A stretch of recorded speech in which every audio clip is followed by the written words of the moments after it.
안녕하세요. 윤쌤 채널입니다. 이번 시간은 2학년 교과서의 총 9개의 대단원 중에서 맨 마지막 단원에 해당합니다. 67차 시, 재해, 재난이 일어나는 원인, 개념을 먼저 알아보고요. 사례를 한번 살펴보도록 하겠습니다. 먼저 재난입니다. 첫 번째 한파라고 하는 것은요. 이 한자가 한자로 풀면 차다라는 뜻이에요. 파는 물결파예요. 차가운 공기가 흘러내려오는 거예요. 쉽게 말하면. 그러면 얘는 굉장히 커다란 추위를 이야기하는 거고, 가뭄이라고 하는 건 비가 오지 않는 거, 지진은 땅이 흔들리는 거, 감염성 질병 지금 코로나 때문에 난리도 아니죠. 그 다음에 화학물질 유출 등 국민하고 국가에 피해를 주는 것을 우리는 재난이라고 이야기를 합니다. 이런 재난 사항이 딱 발생을 하잖아요. 그러면 정부나 해당 지방자치단체에서 피해를 막기 위해서 긴급 재난 문자 같은 것을 발송하기도 합니다. 두 번째 재해는요. 이러한 위에서 말한 이런 재난으로 발생하는 피해를 재해 이렇게 설명을 합니다. 첫 번째 재해 재난 사례로 지진을 먼저 살펴보겠습니다. 지진이 발생을 하잖아요. 그러면 산이 무너지기도 하고 땅이 갈라지기도 합니다. 건물이 무너지면서 화재가 발생하기도 합니다. 그 과정에서 사람이 죽을 수도 다칠 수도 있습니다. 재산 피해가 발생하겠죠. 바다, 해저에서 만약에 지진이 발생을 한다면요. 바닷물이 해안 지역을 덮치는 지진 해일이 발생할 수도 있습니다. 다음은요. 선생님이 뉴스를 검색해 봤어요. 연합뉴스에서 최근 2016년 9월 12일 경주에서 발생한 리히터 규모 5.8의 지진 때문에 나타난 현상들이에요. 첫 번째 그림은요. 경북 경주 내남면에 있는 어떤 시골 집이에요. 여기 지금 할머니 한 분 계시거든요. 이게 집을 싸고 있었던 담장이었는데 요만큼이 무너져 내린 겁니다.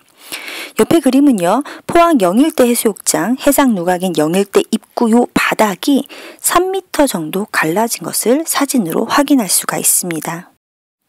자, 그 다음은요. 경주시에 있는 어떤 한 가게에 이렇게 진열장에 쌓여 있었던 상품들이 바닥에 떨어지면서 지금 깨진 것을 확인할 수 있어요. 땅에 흔들리면서 그 위에 있는 진열장이 흔들리고 거기에 있는 물건들이 바닥에 떨어진 거죠.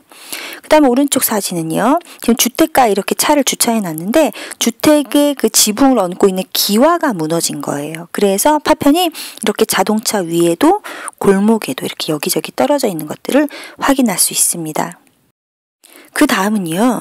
2017년 한 1년 뒤죠. 11월 15일 포항에서 발생한 리히터 규모 5.4 지진에 의한 피해 사례가 되겠습니다.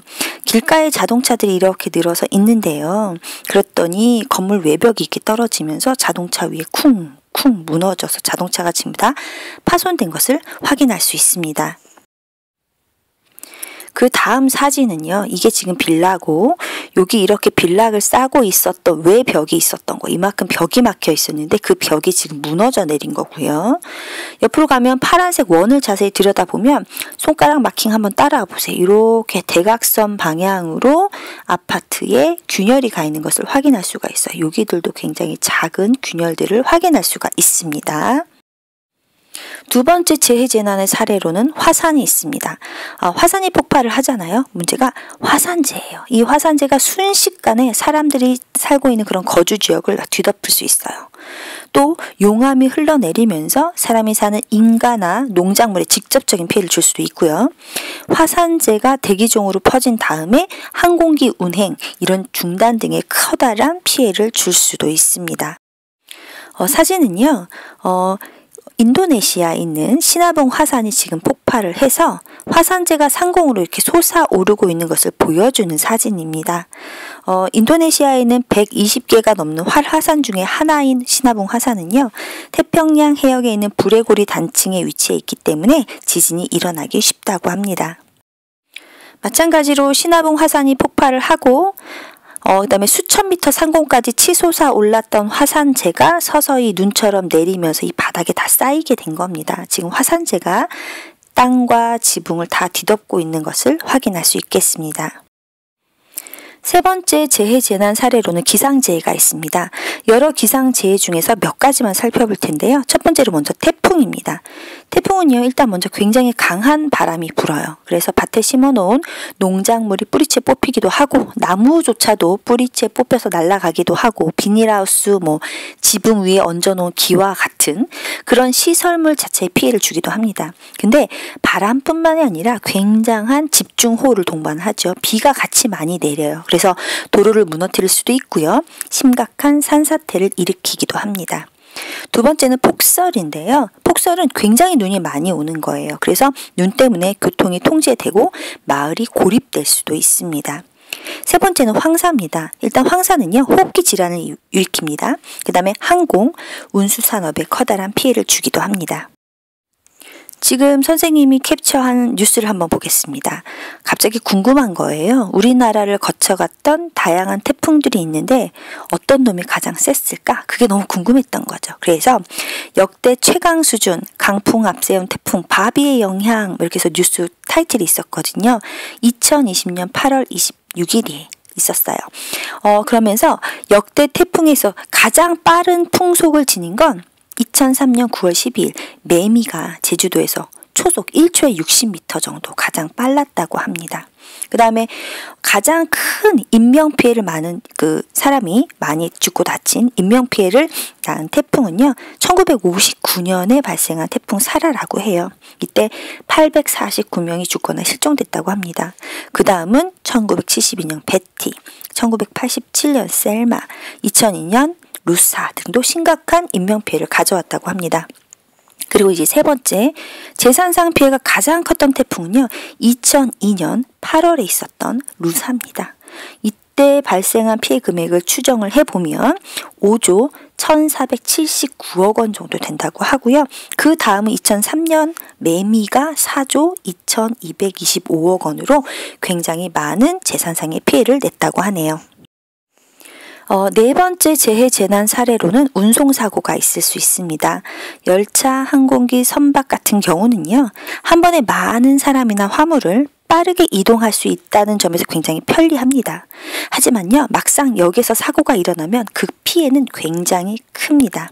이렇게 열차, 항공기, 선박 같은 운송수단에서 발생하는 사고를 운송사고라고 이야기를 하고요. 다만 대부분 여기서 발생하는 원인은요, 안전관리 소홀, 안전규정 무시, 자체 결함 등이라고 합니다. 안전이 굉장히 중요하다라는 거 꼭 기억해 주세요.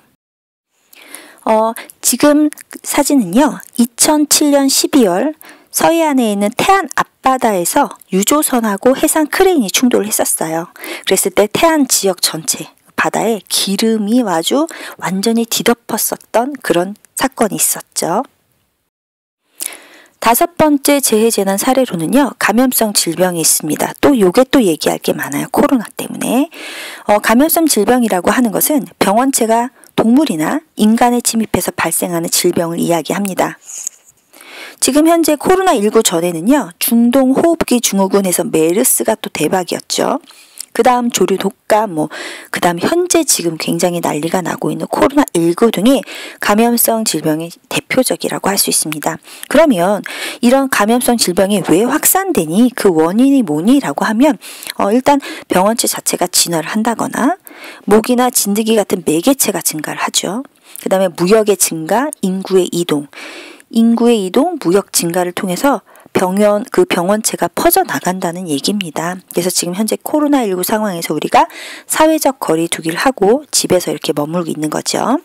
최근에는요, 무분별한 개발로 인해서 야생 동물에게만 발생되던 질병이 인간한테까지 전염이 되고 있대요. 감염이 되어서 새로운 감염성 질병으로 나타나서 이게 굉장히 큰 문제라고 합니다. 그림은요, 2015년 연합뉴스 사진과 기사입니다. 지금 여기 손소독을 지금 하고 있어요. 병원 입구에서. 여기 보니까 메르스 어쩌고 이렇게 나왔나요?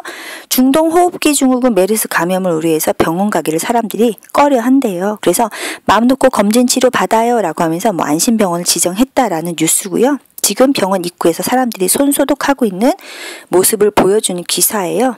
이런 손소독하는 것은 지금 우리한테 굉장히 매우 친숙하고 익숙한 환경인데 이때까지만 하더라도 이 정도까지는 아니었다는 얘기입니다.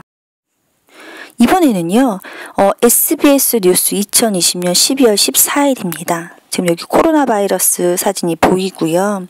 그다음에 환자를 치료하는 의료진, 병원에 있는 직원, 이런 전체 3분의 1이 감염이 됐대요. 그래서 굉장히 무서운 속도로 퍼지고 있다라는 거, 굉장히 위험하다라는 것을 사진만 보고도 느낌이 확 오죠.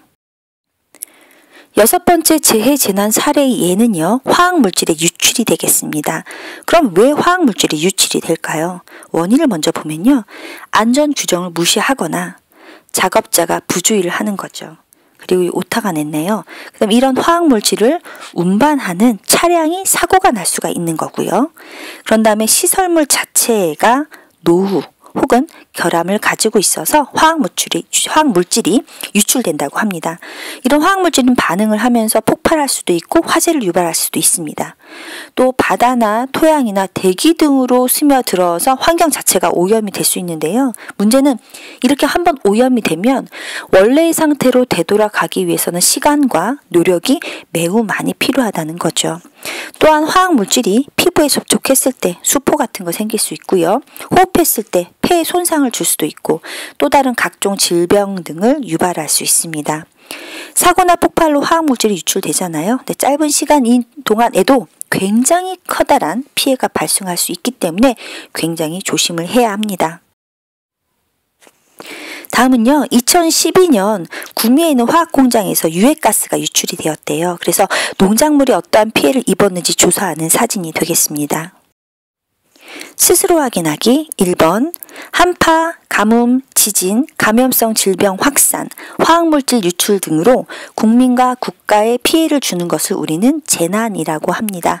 2번 병원체가 동물이나 인간에게 침입해서 발생하는 질병을 우리는 감염성 질병이라고 이야기를 합니다. 감염성 질병. 세 번째, 지진의 일이 발생했을 때 만조 시간하고 겹치잖아요. 그럼 해안지대의 침수 피해가 매우 큽니다. 그 까닭은 무엇이냐면 만조라고 하는 것 자체는 밀물이 되어서 해수면의 높이가 굉장히 높아졌을 때를 이야기하거든요. 그런데 지진의 일이 만조하고 겹치잖아요. 그럼 해안가 멀리 떨어진 곳까지 침수 피해를 입을 수 있기 때문에 그렇습니다. 이 부분은 교과서에 정리를 해주세요. 오늘 수업의 핵심입니다. 재난이라고 하는 거 한파, 가뭄, 지진, 감염성 질병 확산, 화학물질 유출 등으로 국민과 국가에 피해를 주는 걸 재난이라고 하고 그런 재난으로부터 발생하는 피해를 재해라고 하는데 그 재해를 지진, 화산, 기상재해, 운송사고, 감염성 질환, 화학물질 유출 등으로 나누어서 살펴보았습니다. 다음 시간에는요, 재해, 재난에 대처하는 방안에 대해서 알아보도록 하겠습니다.